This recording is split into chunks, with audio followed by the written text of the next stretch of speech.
தனம் அடுத்து வர எபிசோடில் பார்த்திங்க அப்படின்னா ஒரு சைடு பார்த்திங்க அப்படின்னா நீ கல்யாணத்துக்கு ஒத்துக்கலைன்னா வீட்டில் இருக்காதுன்னு சொல்லிட்டு தனத்தை ருக்மணி சொல்லிடுவாங்க. இதனால அவங்க அப்பா அம்மா வந்து தனத்தை வீட்டுக்கு கூட்டிகிட்டு போயிடுவாங்க. இதுக்கப்புறம் தனத்தோட அப்பா பார்த்தீங்கன்னா தனத்துக்கு வந்து மாப்பிள்ளை பார்த்துட்டு இருப்பாங்க. அப்பா வந்து பார்த்திங்க அப்படின்னா ருக்மணி வீட்டுக்கு வந்து தனத்தை கல்யாணம் பண்ணிக்க ஏற்கனவே ஒரு பையன் வந்து ரெடியாக இருக்கான் அப்படின்னு சொல்லவும், நீங்கள் யார் என் பொண்ணுக்கு வந்து பார்க்க அப்படின்னு சொல்லிட்டு தனத்தோட அப்பா ரொம்பவே கோவமாக ருக்மணி கிட்ட பேசுகிறாங்க.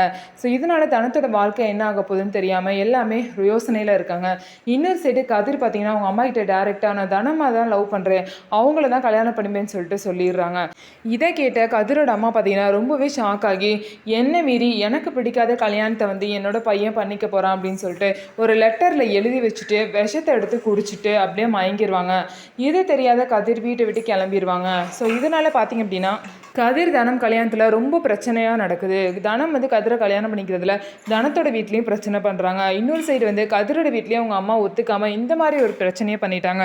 ஸோ இதுக்கப்புறம் எல்லாத்தையும் மீறி அவங்க 2 பேரும் எப்படி கல்யாணம் பண்ணிக்க போகிறாங்கன்னு சொல்லிட்டு வெயிட் பண்ணி பார்க்கலாம். நம்ம வீடியோ உங்களுக்கு பிடிச்சிருந்தா நம்ம வீடியோவை லைக் பண்ணிக்கோங்க. மறக்காமல் நம்மளோட சேனலை சப்ஸ்கிரைப் பண்ணிவிட்டு பாருங்கள்.